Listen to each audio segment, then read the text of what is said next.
Okay, now I've got to ask you a couple things about Harry Potter since the anniversary is Sure. coming up.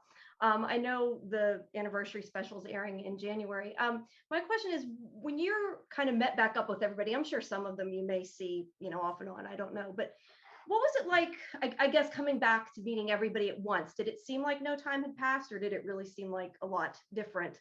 Because I know obviously the kids have grown up quite a bit. Well, they're in their 30s. They're not. Yeah, they're not kids anymore. They're adults. They've been kids for a very, very, very That's long true. time. It would be strange if they were. That would be the oddest Yeah, thing of all. that's true. I wasn't there. I was in Toronto filming. Oh, okay. Well, it says you're in the So special. You're in the credits. I am in it. I did some interviews in Toronto, and I was texted and sent photographs by my friends, and it was irritating. They had a great time. I spoke to Tom, because I adore him. He's the one I speak to most, and they went to. I mean, I would have been in floods of tears. I would have been helpless on the screen anyway. I'm sure they would have tried to catch it, and I'd be trying to hide it from the camera. It's a large community of actors, many of whom have worked together again, and many of whom I see socially. The ones who are my age, it's not that big a world. Birthday parties, weddings, divorces, funerals. We bump into each other at the theatre, but the person I've worked most with was Tom anyway, and Tom is someone that I've seen. I wasn't there, and I'm jealous, and I watched the trailer like everyone else, wishing that I had been there. The thing about Harry Potter is, that reunion of actors might be fun for other people to watch, but for me, Harry Potter has never stopped being a huge part of my life, only because other people want to talk about it so much, because it's mattered so much to so many people. It's been a huge part of their lives, and now people's children's lives, that those characters and their stories and their dilemmas and their resolutions, their friendships and their loyalties have really inspired people and saved people. And so the actors bumping into each other and walking around the sets is less a presence for me. And although I'm a little bit jealous I wasn't at the party, matters less to me than the fact that people still read the books and still watch the films and still take such strength and comfort and inspiration from it. And that has not in any way abated for 20 years, and looks like it's not going to abate anytime soon. Definitely not. I remember a while, well, now it's been a long time ago, seeing an interview with Alan Rickman where he had talked about how he was given like some stuff for the character maybe that hadn't been written at the time. How much were you maybe given anything extra ahead to maybe help you connect with the character? Was there anything at all? I mean, there wasn't really much mystery to Lucius. Yeah, but there wasn't much mystery to Lucius because he was exactly that kind of right-wing politician who harks back to times before, he wanted to make Hogwarts great again.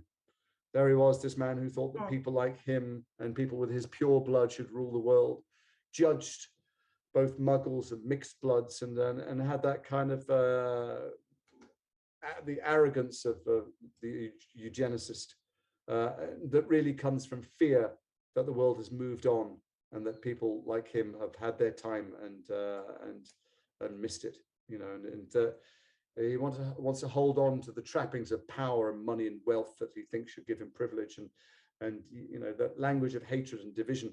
You don't need to look very far to find people standing on platforms like that, or even getting elected on platforms like that all around the world. And I figured my job in all those films, in the stories, was to make that human, to make people understand why Draco was such a bully, why Draco was the real hero of all the stories, because he broke the chains. Oh, he did. I mean, Harry, little goody two-shoes Harry, was never not going to make the right decision morally, ever. But Draco was. Draco did repeatedly. And finally, in the end, something about Draco's sense of natural justice and what was right broke through all the conditioning and all the training and everything he'd ever been prepared for, which I thought was, immeasurably heroic. And for all of his arrogance and superiority and racism, frankly, thinly veiled parable of his racism, metaphor of his racism. Lucius was a coward. Lucius was so desperate for status, very true. That he was prepared to give his own family up for it. And it was so repulsive, so transparent, even to Voldemort, that he was rejected and as I saw it, castrated at his own dining room table when his wand was snapped.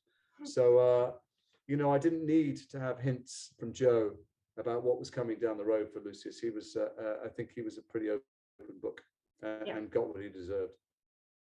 True. All right. Is there anything that you kept from the films? Any props or anything that you took with you? I tried. It was all barcoded. No, I complained for a first while about not having the wand, because I'd come up with the wand. It was my idea, the wand and the cane and all that stuff. And they had beautifully designed and made one, and I didn't get it. And they sent me one. The one that the public can buy is exactly the same as the one we use, unlike other stuff. And it is literally the very same thing, made to this beautiful high standard. So they sent me one, which I promptly lost. Irritatingly, I've now got just the one bit, not the cane bit that I know. Well, what would I do with it anyway? I sometimes wheel it out for kids or on Zooms because they like to see it. But it's always confusing for people that really love and believe the world of Harry Potter that he's turned into this middle-aged man with, you know, short grey hair and who doesn't have an elf, but for some reason has a slightly tatty wand. So I'm not sure it helps the suspension of disbelief that I can wheel it out for kids who visit. Yeah, true. Speaking of that, though, and different things that they made, it's got to be weird having action figures and dolls and things like that. Probably fun at first, maybe a little creepy after. I've had action figures from when I started. I was in Dragonheart. Oh, I remember I was in Dragonheart, and I saw Dennis Quaid at some, I can't remember what it was. I was on the publicity for the film, or it was for some reason I bumped into him somewhere, and he complained to me because he played the hero of Dragonheart, and I was the second villain from the left.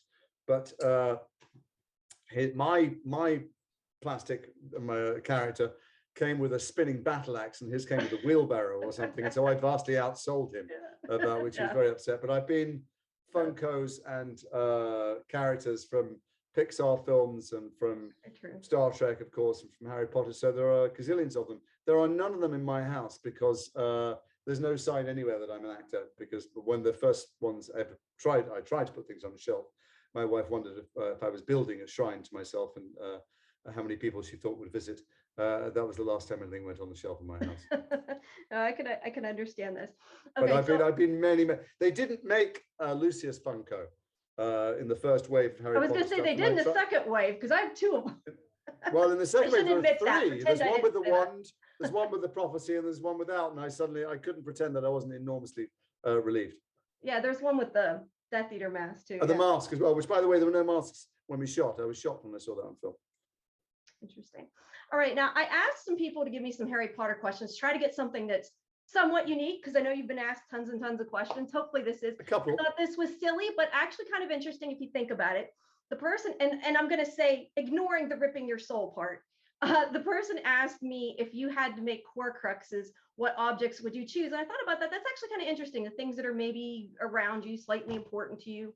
Can you, off the top? Well, you'd want no one to touch it. The thing about a Horcrux is you want to put it somewhere, something that nobody wants. So I put it in an iPhone 1. that's you're right. Nobody would want to touch that again. Maybe an old Nokia. That's probably got some classic value now. Maybe a Nokia 6350. Yeah, definitely. A workhorse of a phone.